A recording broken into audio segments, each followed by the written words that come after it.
සුබ දවසක් වාසනාකා YouTube channel එකත් එක තමයි ඔයා එකතු වෙලා ඉන්නේ. ඉතින් අස්වැසුම ප්‍රතිලාභ සම්බන්ධයෙන් අපි හැම වෙලේම වැඩි දුරටත් කතා කරනවා. ඉතින් අද දවසේදීත් මේ කතා කරන්න බලාපොරොත්තු වෙනවා මේ අස්වැසුම ප්‍රතිලාභීන්ට ලැබෙනවා කියන ලබා ගන්නට හැකියාව තියෙනවා කියන මේ රුපියල් 1,50,000 එහෙම නැත්නම් ලක්ෂ 1.5ක මූල්‍ය ආධාරය සම්බන්ධයෙන් ඉතින් සෝෂල් මීඩියා වල විවිධ කතා බහවල් මේ සම්බන්ධයෙන් සිදු වෙලා තිබෙනවා. ඉතින් මේකේ ඇත්ත නැත්ත හොයාගෙන හරියටම ඒ පිළිබඳව දැනුවත් කරන්න තමයි සූදානම් වෙන්නේ. ඉතින් මේ කතාව යන්නේ අමාත්‍ය මණ්ඩල තීරණ දැනුම් දීම 2025 10/13 වෙනි දිනට අදාළව ඉතින් 10/13 දින පැවැත්වුණු අමාත්‍ය මණ්ඩල රැස්වීමේ එළඹුණු තීරණයක් අනුව තමයි මේ කතාව කරලියට එන්නේ.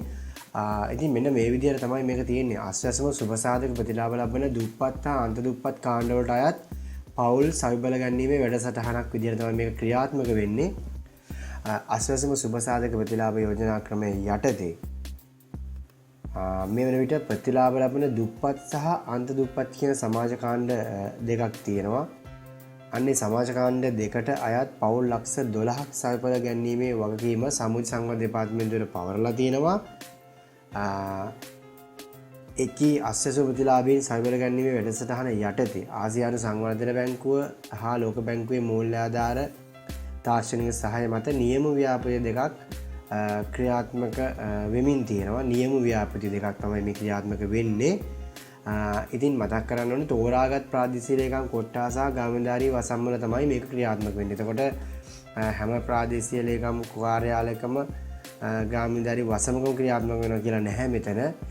ඉතින් ඒක දැනගන්න ඕන නිසා කාරණාව කිව්වේ මේක නියම ව්‍යාපෘතියක් හින්දා යම්කිසි ක්‍රමවේදයකට අනුව හඳුනාගත් දුප්පත් සහ අන්ත දුප්පත් පවුල් ලේකක තෝරගෙන ඔවුන් මොකක් හරි ව්‍යාපාරයක් කරනවා නම් නැත්නම් ඉස්සරහට ව්‍යාපාරයක් කරන්න මොකක් හරි සැලැස්මක් තියෙනවා නම් අන්න ඒ ඇත්ත කතා කරලා ගිවිසුමකට එළඹිලා තමයි මේ රුපියල් 1,50,000ක උපරිම එකට යටත් මූල්‍ය ප්‍රදානයක් ලබා දෙන්න සැලසුම් කරලා තියෙන්නේ. ඉතින් මේක නියම ව්‍යාපෘතියක් කියලා මතක් කරන්න ඕනේ. මේ වැඩසටහනේදී සියලුම දිස්ත්‍රික්කවල පාදේලයන් කොට්ටාස 143ක ගාමිණීධාරී වසම් 839ක පදිංචි පවුල් අතරින් තෝරා ගනු ලැබුව ඇති ප්‍රතිලාභී පවුල් 23,775ක් වෙත 2025 සිට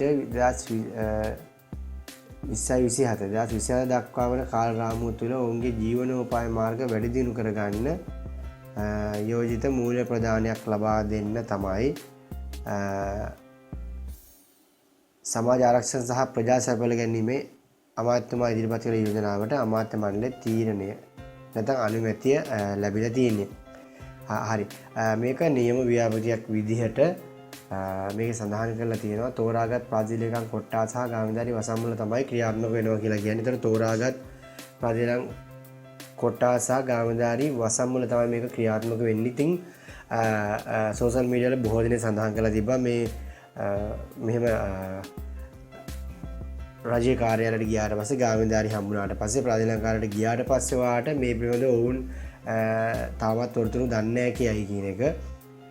ඉතින් ඇතරම් මේ වෙනකොටත් මේ පිළිබඳව නිවැරදි කියන්නේ මේ පිළිබඳව ලිඛිත ලියවිල්ල තාමත් මා දන්න ධර්මයට ගාමිණීධාරී වසම් වලට සහ ප්‍රාදේශීය කාර්යාලවලට තාමත් ලැබිලා නැහැ. මොකද අමාත්‍ය මණ්ඩල තීරණයකට අනුමැතියක් ලැබුණු සැනින්ම ඊට අදාළ කටයුතු සිදු කරන්නේ කොහොමද කියන එක පිළිබඳව ලියවිල්ලක් එන්නේ නැහැ. ටික දවසක් යනවා ලියවිල්ලක් එන්න. මේ වෙනුවට තාමත් එහෙම ලියවිල්ලක් ලැබිලා නැහැ. මේක කොහොමද ක්‍රියාත්මක වෙන්නේ? කොයි විදිහටද කටයුතු කරන්න ඕනේ කියන එක. ඉතින් මම මේ පණිවිඩ දෙන්න බලාපොරොත්තු වුණේ සූදානම් වෙලා ඉන්න ගාමිණීධාරී දැනුවත් කරලා තියන්න අපිත් මෙහෙම ව්‍යාපාරයක් කරන්න බලාපොරොත්තු නැත්නම් අපිත් කරනවා මේ වගේ දෙයක් ඉදිරියේදී ක්‍රියාත්මක වෙනකොට අපිට පොඩ්ඩක් මතක් කරන්න කියන එක ඒ වගේ දෙයක් ඔයාලට කියලා තියන්න පුළුවන්. මොකද තාමත් මේ සම්බන්ධයෙන් මේක ක්‍රියාත්මක වෙන්නේ කොහොමද කියන එක සම්බන්ධයෙන් ලිඛිත වෙලක් තාමත් ලැබිලා නැති නිසා ඉතින් ඔයාලට පුළුවන් අස්වැසුම ප්‍රාදේශීය කාර්යාලවල ඉන්න අස්වැසුම නිලධාරියෝ කොට දැනුවත් කරලා තියන්න.